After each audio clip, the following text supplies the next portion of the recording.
I took Elliott out to dumpster dive, and the first time we went, we found this whole green bin full of bananas. Probably like 20-30 kilos. Yeah, of barely any brown spots on it. That was quite crazy. And we just started dumpster diving like 2-3 times a week. We would just have so many fruits that we could not figure out what to do with it. We had to find a way to preserve it. Yeah. So that's when we started making wine out of it.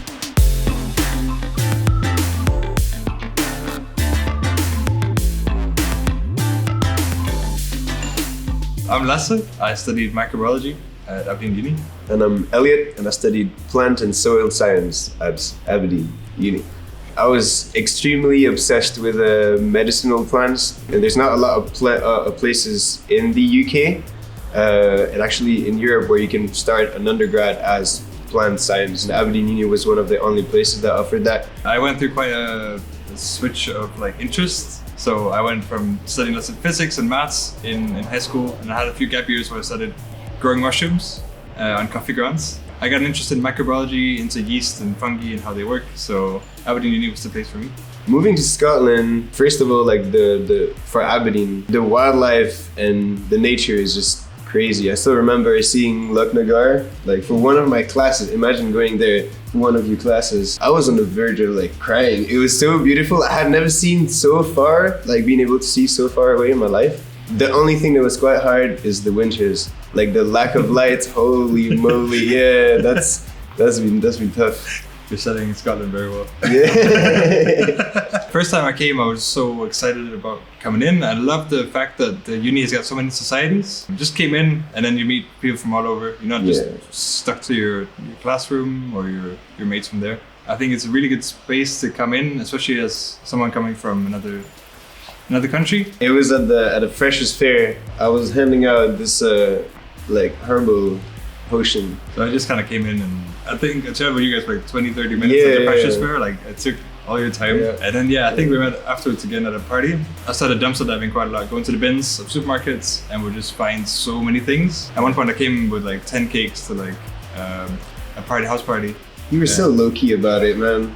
Like I just had to get rid of it. This guy turned up to this house party with a beautiful tower of 10 cakes from Martens Spencer's. You just came in like it was like totally normal and you didn't care. And you know, this is student time, right? So I think a cake from Martens Spencer's is probably like 10 quid, right? So I thought either this guy is super rich, and I like nah, like this is like a trick. So I started asking you a bunch of questions, and then eventually you told me like, hey, I found it in the bins, and I just could not believe it. Even the boxes were immaculate. So I told him like, I need to come with you. We started making wine from initially in this tiny, very crowded 2-bedroom flat. At the time, I was doing a student project with the Crafted Pickle. Basically, it's this amazing young startup that turns food surplus into kimchi and sauerkraut. Right before doing the student project with them, I thought, I'd love to start like an eco business, and I didn't know what type of shape it would take. Basically, one day, Lasse comes home with like 50 kilos of blueberries. Organic blueberries, man. Like, I don't even know. You just can find it so easily. We made a bunch of smoothies initially, and then we thought, okay, crap, let's just turn it into wine. And I think that information that initially had just been like left in my brain just came, like 2 and 2 came together. We thought, okay, we're already making wine for soft fruits. You know, what if this could be turned into a company? In my last semester of uni, I did this course called Imagination, Creativity and Innovation in Science, which is a course that was started by John Baird. And it's all about pick a problem and then try to design a solution to it. At the end of the course, I think it was like Jenna from Elevator that told me, hey, you know, you should try to take your idea into the elevator. That would be quite interesting. I was always making random things like kombucha here and there. I was growing mushrooms before, so just kind of starting a business surrounding fermentation was my thing. And then seeing like the business plan, how to make all these different things and frameworks to make it easier to start a business really helped. And we ended up kind of showing us that there's a lot of support from Elevator. Yeah, it's great to have an actually dedicated space for working, and it's not just in your flat all the time. We have all the wine production in our flat, so we don't need to have the office as well. And so we each had our own kind of idea going through it, and then we thought, okay, you know, let's try to actually follow like the guidelines that we're being given. What are some of the things that we should think about if we want to turn it into a business?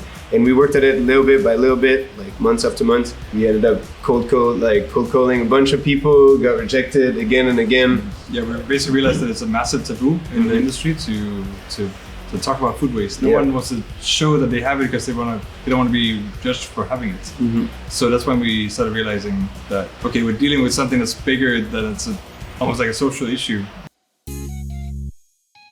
The two bottlenecks, the problems that we had to solve after like months of cold calling and then working on our business plan was that we still needed a proper place where we could make our wine, and to have a big fruit supplier. That was just impossible for us to find for months and months and months. And it came to a point where we thought maybe we can't actually do this. And so basically, funnily enough, these two problems were solved within the span of like 3 weeks.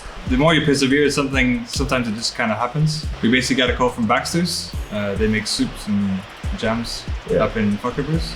So all of this work that we had put beforehand, it was kind of funny to see that, okay, now everything is like unraveling. We have to be fast now. So we got a space, and then I think a few days after, Baxter's called us. We didn't have any setup back then. So we said yes to the order of fruits, which was 2.5 tons of frozen fruits. Yeah, we said yes.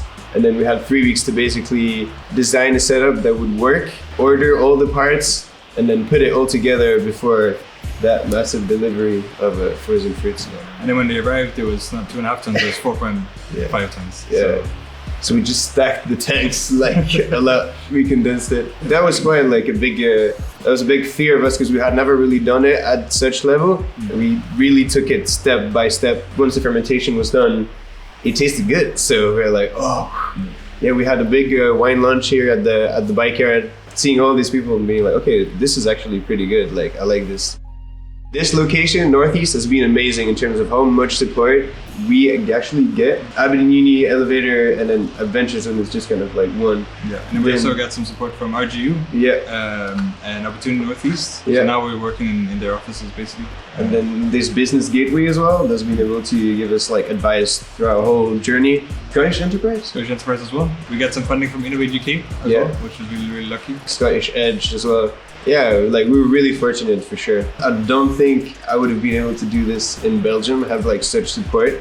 And I think there's this thing that's amazing with Aberdeen is that there's such strong support from the community. It doesn't feel like a competition, like, oh, this guy is trying to take on the business or whatever. Everyone is really trying to push you. Like, if you have a cool idea that's actually trying to solve something, everyone is behind you. If anything, it's just been people behind us, like telling us to go further and like, helping us as much as they can and really sharing contacts. So there's just been a space for like small businesses to thrive. Yeah, definitely. So in the last 4 or 5 years, it's come up all of a sudden, so that you can see all these little seeds that are sprouting everywhere, and then we're all just trying to help each other collaborate and do whatever we can. I would say just go for it. You gotta try it out. You can think about it too much. Like paralysis analysis is a big thing. You think that you have to solve every single issue before it comes up, whereas you just have to start it out sometimes. Get the idea out, talk to people about it, which is very important, and then from there, you're bound to pivot, you're bound to go on all different types of paths, just depending on who you meet and where you're gonna go. Maybe you have different ideas about your business that are not validated, then you have to change paths. So I would say just try it out, go for it. Be able to receive criticism and use it to your advantage, basically. One of the big mistakes that you see in startups is people trying to bring either a service or a product that no one really wants. It's just people trying to just like push their own idea without actually thinking, am I actually solving a problem? So that's why criticism is super, super important. And then the second thing I would say would be, if you do have a good idea and you're kind of like starting from scratch, work at it little bit by little bit. Like, it's gonna look like a massive mountain, but if you try to do it all at once, you're gonna go crazy. So just work it like in bits by bits, work a bit every week. Just know that there's gonna be times where nothing is gonna happen. You're gonna be working like crazy and no one is gonna, like, let's say the world is not gonna be giving you anything back. And then you're gonna have other periods where you're doing very little and then the world is just giving you so much. Lastly, listen.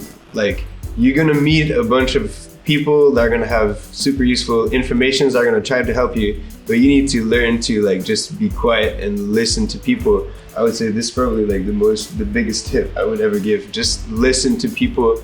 Like we all have very unique and valuable perspectives, but it seems like often people try to like talk over each other. But if you just sit back, people are going to want to help you. So you have to allow that to happen. So that's great advice. That's it.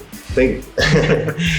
Oh man, I only realized that afterwards is the most valuable experience about university has nothing to do with your degree. It's about who you're going to be talking to, the activities that you're going to be doing. You growing up and kind of learning to face the world and then being able to play a little bit, create an event or create a project. Like you need to play with that. You put yourself at risk at that age and at that part in your life. And yeah, like the university is just like the perfect umbrella to be able to try all these different weird projects. Talk to people, do as many things as you can, travel a lot, and then your classes obviously are important. You should study, but you don't want to be like unidimensional. You need to like think about what are all the different links that you can make. My professors and researchers like find the most interesting is people that can link up different disciplines, but you need to be able to make that connection, and it's the connection that's super valuable. I love Aberdeen and the whole like way of engaging in societies, and instead of your classroom. In Denmark, it's a lot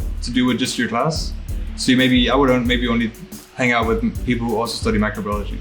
But then we're all kind of in the same type of mindset. If you talk to people who study law, who study sports science, you're gonna see so many different people.